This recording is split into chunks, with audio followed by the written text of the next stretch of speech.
Hello friends, food recipe நண்பர்கள் எல்லாருக்கும் வணக்கம். இன்னைக்கு நம்ம என்ன செய்ய போறோம்னா அதிரசம் எப்படி வீட்லயே செய்யலாம்னு தான் பார்க்க போறோம். அதுக்கு முன்னாடி இந்த வீடியோவை பார்த்துட்டு இருக்க எல்லா நண்பர்களுக்கும் தீபாவளி நல்வாழ்த்துக்கள்.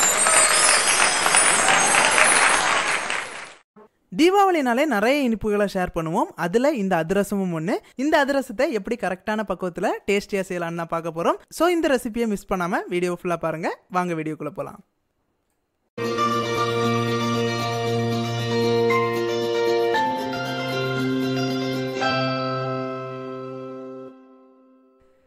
அதிரசம் செய்கிறதுக்கு நான் 1 கிலோ பச்சரிசியை 1 மணி நேரத்துக்கு முன்னாடியே ஊற வச்சுருக்கிறேன். இந்த பச்சரிசியை பொடிச்சு தான் நம்ம அதிரசம் செய்ய போகிறோம். இப்போ தண்ணியெல்லாம் ட்ரைன் பண்ணி எடுத்துடலாம். தண்ணியெல்லாம் ட்ரைன் பண்ணிவிட்டு ஒரு காட்டன் கிளாத்தில் இதே மாதிரி விரித்து வச்சிடலாம். இது வெயிலில் வைக்கணும்னு கிடையாது, ஃபேன் காற்றுல வச்சுறதே போதும். நமக்கு கொஞ்சம் அந்த ஈரத்தன்மை போகணும், அதுக்காக தான் நம்ம இப்படி விரித்து வச்சுருக்கோம். இப்படி நல்லா விரித்து வச்சுக்கோங்க. இந்த பச்சரிசியெல்லாம் நல்லா ட்ரை ஆக வேண்டாம், லைட்டான ஈரப்பதம் இருக்கும்போதே நம்ம அதை பொடிச்சு எடுத்துடலாம். இப்போ இது எல்லாத்தையும் கலெக்ட் பண்ணி ஒரு மிக்ஸி ஜாரில் போட்டுடலாம். நான் பாதி பாதியாக அடித்து எடுக்க போகிறேன்.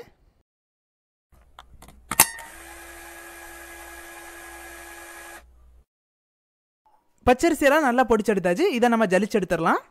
இந்த ஜல்லடையிலே பார்த்தீங்கன்னா 3 சைஸில் நமக்கு கொடுத்துருப்பாங்க. அதில் பெரிய சைஸில் தான் நான் ஜலிச்சுட்டு இருக்கேன். சிம்பிளாக சொல்ல போனோம்னா நம்ம புட்டு மாவுக்கு ஜலிச்சு எடுக்கிறது மாதிரி ஜலிச்சு எடுத்துக்கலாம். எல்லா மாவையும் நான் ஜலிச்சு எடுத்துட்டேன். இதுக்கு கூட 1 டேபிள் ஸ்பூன் சுக்கு பொடி, 1/2 டீஸ்பூன் ஏலக்காய் தூள், இது எல்லாத்தையும் சேர்த்து ஒரு தடவை நல்லா மிக்ஸ் பண்ணி விட்டுக்கோங்க. அது தனியாக இருக்கட்டும். இப்போ ஒரு ஹாட்டான பேனில் 1/2 கிலோ வெல்லம் எடுத்துருக்கிறேன். முடிஞ்ச அளவு பொடிச்சு வச்சுருக்கிறேன். நல்லா பொடிக்கணும்னு அவசியம் இல்லை, நம்ம தண்ணி சேர்க்கும் போதே அது இலகி வந்துடும். இப்போ இதோட கொஞ்சம் தண்ணி சேர்த்துக்கலாம். 1 கிலோ மாவுக்கு 1/2 கிலோ வெல்லம் கரெக்டாக இருக்கும். ஒருவேளை உங்களுக்கு சுகர் கம்மியாக தேவைப்பட்டுச்சுன்னா அதுக்கேற்றபடி அட்ஜஸ்ட் பண்ணி சேர்த்துக்கோங்க. தண்ணி சேர்த்த உடனே வெல்லம்லாம் நல்லா இலகி வரும். இப்போ பார்த்தீங்கன்னா தெரியும், நல்லா இலகி வருது. எல்லா வெல்லமுமே இலகி ஒரு பாகாட்டு வரது வரை நல்லா காய்ச்சி எடுத்துக்கோங்க. இப்போ பார்த்தீங்கன்னா தெரியும், வெல்லம் எல்லாமே கரைஞ்சிடுச்சு. இப்போ நம்ம என்ன செய்ய போகிறோம்னா இதை ஸ்ட்ரெயின் பண்ணி எடுக்க போகிறோம். ஏன்னா வெள்ளத்தில் நிறைய டஸ்டெல்லாம் இருக்கும், அதனால் இதை ஸ்ட்ரெயின் பண்ணி எடுக்க போகிறோம். இப்போ ஒரு ஸ்ட்ரெயினரில் இதை ஸ்ட்ரெயின் பண்ணி எடுத்துடலாம். நம்ம காய்ச்சின பாகு எல்லாத்தையும் இதில் ஊற்றிடலாம்.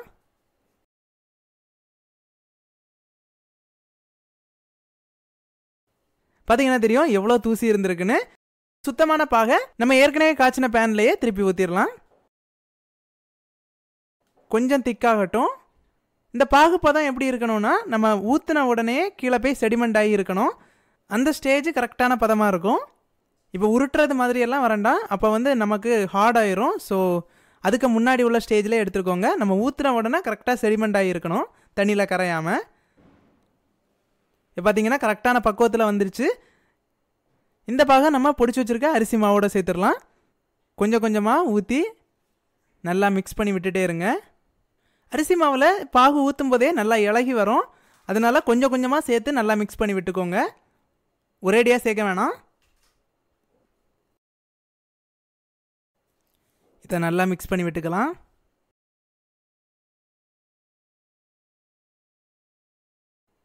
இந்த மாதிரி பக்குவத்தில் வர்றது வரைக்கும் நல்லா மிக்ஸ் பண்ணி எடுத்துக்கோங்க.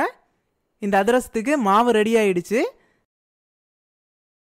இந்த மாவு மினிமம் 1 நாளாவது புளிச்ச பிறகு தான் நம்ம சுட்டெடுக்க போகிறோம்.